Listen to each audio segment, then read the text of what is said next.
We're discussing now some ideas, very important concepts from the laws of human nature. And the one today that I want to talk about is your attitude.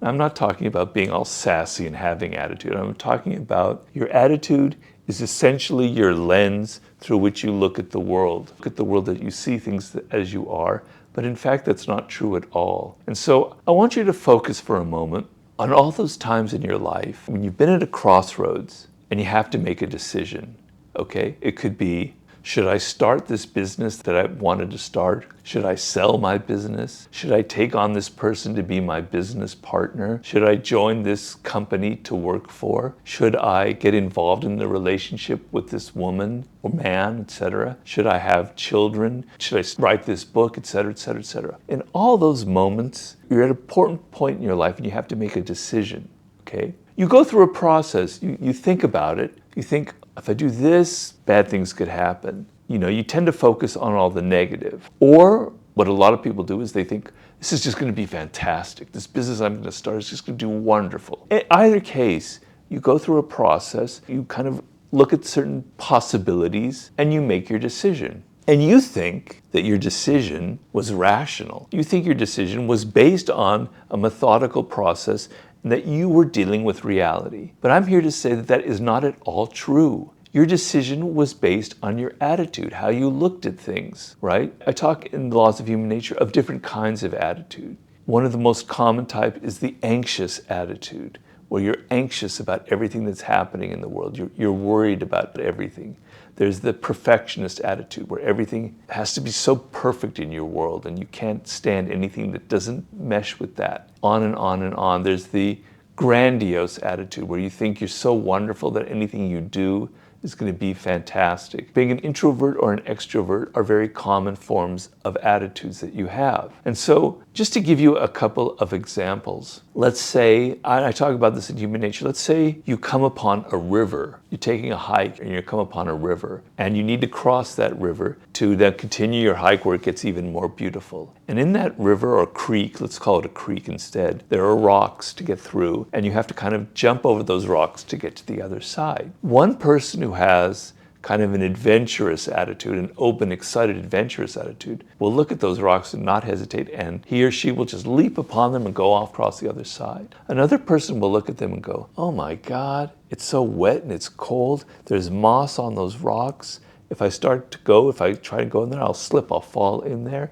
It'll be terrible. Another person will go, I need to get to that other side, but I'm going to figure out the best angle that I can get across there, and then they will do that, okay? There are other ways people will treat it. Some people will just turn around and go, screw it, I'm not going to even bother. In all those cases, the river is the same. It's not any different, but people see it in different ways. They see the same experience in the same way. I talk also about people who travel to another place like Paris, France. One person who's an extrovert loves the French people, loves the language, loves the food. They're so excited to be there, and they meet friends because they're learning the language, they're excited. Paris is fantastic. Another person who's kind of gloomy and anxious, hates all the kind of impolite people there and the bad weather, and they think Paris is awful and gloomy. It's the same city, it's the same stones, it's the same cathedrals, just two people see it differently. So when you're making those decisions in life, you are looking at it through your lens. So if you think of this lens as an aperture of a camera,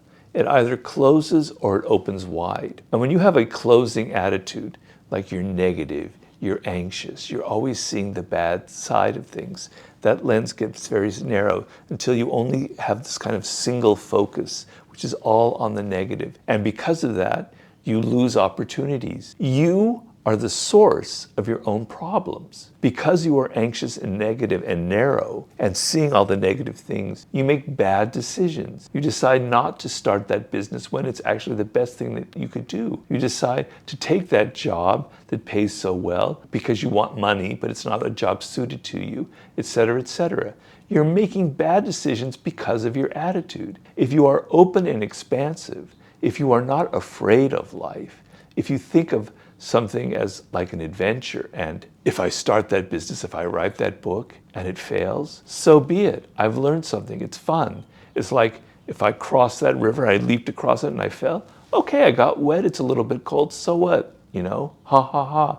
It made me tougher. That expansive attitude creates your circumstance. So the idea is you think that you don't have so much control over your life, but you have much more control than you think. Your attitude controls your circumstances. It changes what happens to you. That negative, narrowing, anxious attitude creates bad circumstances, makes you do bad decisions. That open, expansive, adventurous attitude has the opposite effect. So what you must do is you must look at yourself, read that chapter in my book. I believe it's chapter 8, don't quote me on that. And you'll see the different types in there. And you recognize, yes, that is my attitude. Yes, I have a hostile attitude. When I'm dealing with people, I see the negative in them. I'm always thinking that they're about to attack me. I have a hostile attitude, all right? Or I have an anxious attitude. Be aware of it and be aware that you can change it, that you can start slowly to work on it through a process that I talk about in the book. You can alter that attitude and you can slowly open it up so that you have the opposite effect